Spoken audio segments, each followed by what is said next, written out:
was on the streets, and then Papa Combs decided that he would like to be a caring man. I adopted you like Madonna adopted kids, and everybody else adopted kids. Charlize Theron, everybody's ever adopted Sandra Bullock. This isn't even the first time Madonna has been accused, or there has been calls for her to be investigated for child.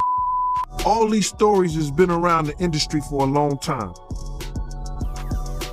All these industry people know that Diddy been acting like this and doing this. When you come across adoption stories, it's often filled with joy and happiness. But when it came to Diddy's adoption of Ava Baroni, there was a much darker reception. The video of Sean Diddy Combs introducing his adopted daughter, Ava Baroni, resurfaced just a day after his two homes were raided for. Breaking news, the Department of Homeland Security has just confirmed to CNN that federal law enforcement agents have raided properties owned by musician and producer Sean Diddy Combs. In the clip from 2020 shared on TikTok, Diddy is seen during a live session on Instagram asking Baroni to introduce herself to his followers. "My name's Ava. I'm a Scorpio," the teen began, but Diddy interrupted her asking for her last name. "Ava Combs Baroni," she replied. Ava Baroni Combs? Yes, it was breaking news. Diddy adopted a white child. My name's Ava. I'm a Scorpio. No. The rap mogul, aged 54, then announced that he had adopted the white child. In the video, Baroni humorously shared that she was on the streets before Papa Combs decided that he was going to be a caring man. I was on the streets, and then Papa Combs decided that he would like to be a caring man. She continued, saying that he saw her, picked her up, and invited her to stay with his kids, emphasizing her close bond with Diddy's twin daughters, Jessie and Delilah. While Diddy admitted that Baroni's account of events was a little bit borderline suspect, he asserted that he adopted her similarly to Madonna, Charlize Theron, and Sandra Bullock adopting their children. He explained that he felt she would benefit from having a black parent to support and care for her, mentioning that he received permission from Baroni's mother before proceeding with the adoption. I adopted you like Madonna adopted kids, and everybody else adopted kids. Charlize Theron, everybody's ever adopted Sandra Bullock. At the time, we thought that Diddy was great to do this, right? Because there was a pandemic, and children needed all the love they could get. Hey, what's up, you guys? This is WD3, and this is your Hill Report News Break. Well, I hope you all are having a great Sunday. I hope you enjoyed the games yesterday. Shout out to the Oklahoma Sooners, my alma mater. Those guys had a great win at Auburn, freshman quarterback. Definitely proud of those guys, bringing a lot of school pride. Also, the Alabama Georgia game, instant classic. A 17-year-old freshman wide receiver is probably made one of the best plays I've seen in a long time to win the game. 17 years old. Shout out to his athleticism and God-given ability and work ethic. That guy is amazing. Anyway, what we want to talk about today, we want to go around the net. I'm going to show you guys a bunch of clips and just show you what people are talking about around the net. What we're going to focus on specifically, I didn't know that P. Diddy had a adopted daughter. Yes, we don't care about, we're not racist here. We don't care about race, but it is pertinent to the story that she is a white girl, a white little girl, P. Diddy adopted. That should raise everybody's antennas up to the sky, being the allegations that this guy has been basically charged with. It pulls everybody in. It makes a lot of different emotions go off. And you know what? Everybody's asking right now, where is she? Where has she been? I even heard that no one's able to find her, but who's looking? I didn't even know that she existed. I did my research, saw the footage, and I was like, wow, that adds a lot more depth to this story, because people don't play around with children. Anyways, I want you guys to see for yourself. Go around the net with me, and let's check out what you're talking about on the internet. Around the net with WD3, where is Diddy's adopted stepdaughter? Let's get into some clips. The feds just dropped more information on Diddy's crimes, and this particular dump allegedly involves information on Diddy's adopted daughter, Ava Baloney. So the feds finally spilled the tea on Ava and what really happened when she disappeared from the scene. Now remember back in 2020 when Diddy was all over the place announcing Ava's adoption? Then out of nowhere she just vanished like she was never there. Well, turns out that there's a whole lot more to the story, and it looks like Diddy might have been mixed up in some very horrible business with Ava. But get this, people are saying that the raid by Homeland Security might have had a lot to do with Ava. A big chunk of Diddy's federal indictment allegedly centers around her. And y'all won't believe the wild claims about what Diddy supposedly did, because this will shock you to your core. Alright y'all, hold on to your seats, because this Diddy drama is just spiraling into the most horrible stuff in history. We've all seen the accusations piling up, with Homeland Security raiding his properties over those trafficking allegations, and the feds eventually moved in and got an indictment against him. But here's the plot twist. What happened to Diddy's adopted white daughter? Yeah, you probably forgot all about her. A couple of years ago, back in 2020, when all the C stuff was going down, right? Diddy made a big announcement about adopting her, and then, just like that, she vanished from the public eye. It's almost like she never existed in the first place. So that's the reason why I said from that first video, Kamala Harris is freaking the mess out, because she didn't think Candace Owens was going to do a deep dive into this book and call out all of her lies. Let's keep it going.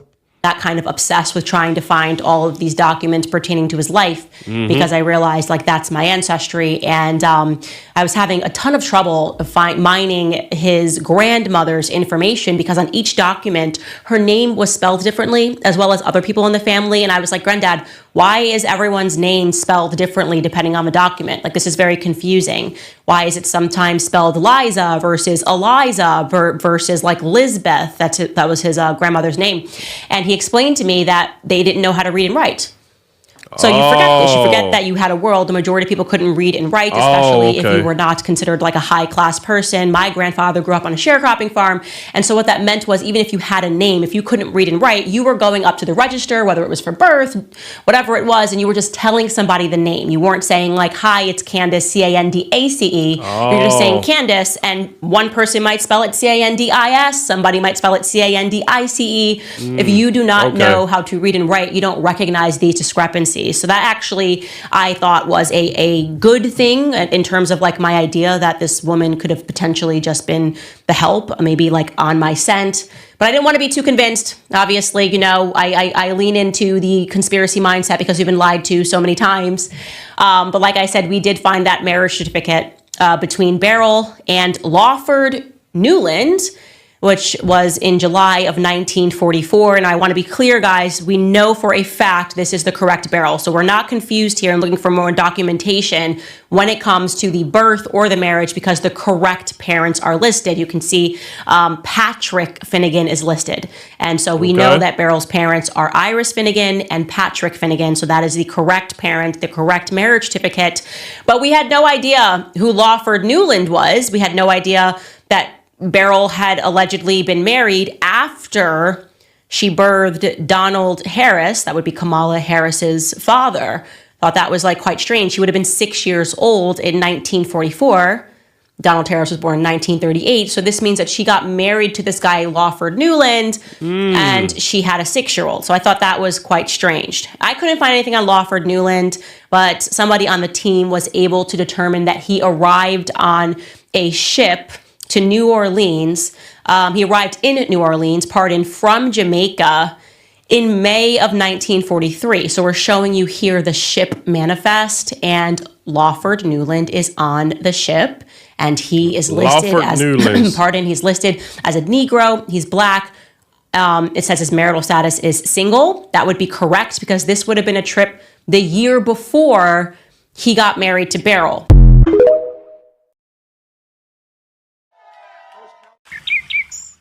A massive crowd of nearly 47 people has turned out here in Michigan to watch this cackling dingus explain how unions work.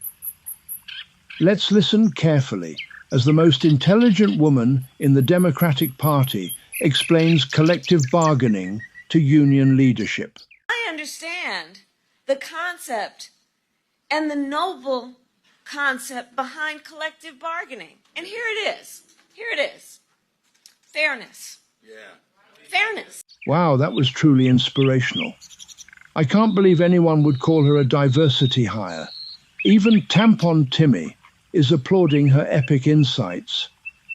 Let's see if this cackling dingus has any more words of wisdom for us common folks. So collective bargaining is about saying, let the collective come together around a common experience, which at its core is about dignity. Well, if the president thing doesn't work out for her, Kamala could always become a rocket surgeon. Oh, there goes Tampon Timmy, applauding again, like someone just invented a urinal that dispenses free maxi pads. But you know, Timmy is a war hero. No, he's never been to an actual war zone, but he did go to Minneapolis in 2020. We should give him a silver star. But let's not get distracted by Tampon Timmy's tales of National Guard parking lot warfare. We've all come here to listen to this cackling dingus explain how unions work. Take it away, Kamala. It's about saying, hey, in a negotiation, don't we all believe the outcome should be fair?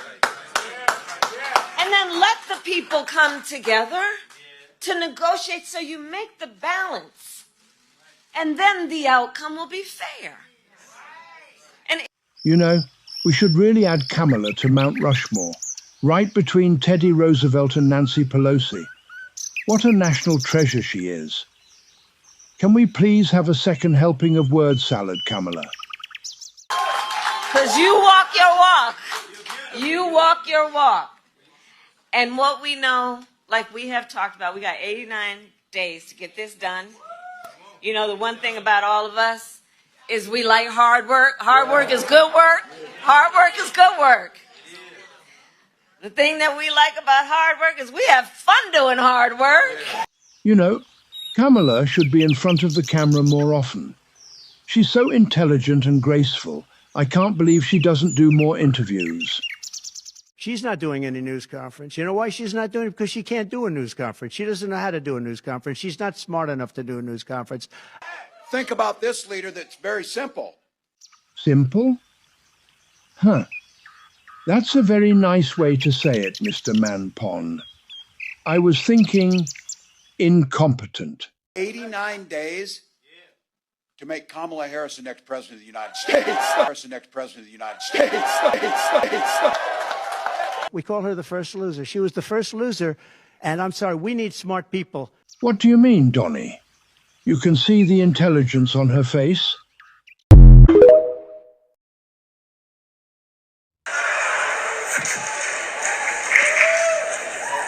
Yeah, thanks for keeping them secure. Just hold that. Just okay. Okay. Watch your head.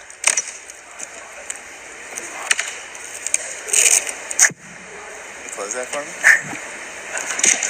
Thank you. All right, here we go. There you go. This is Orion, our first fully functioning prototype, and if I do say so, the most advanced glasses the world has ever seen.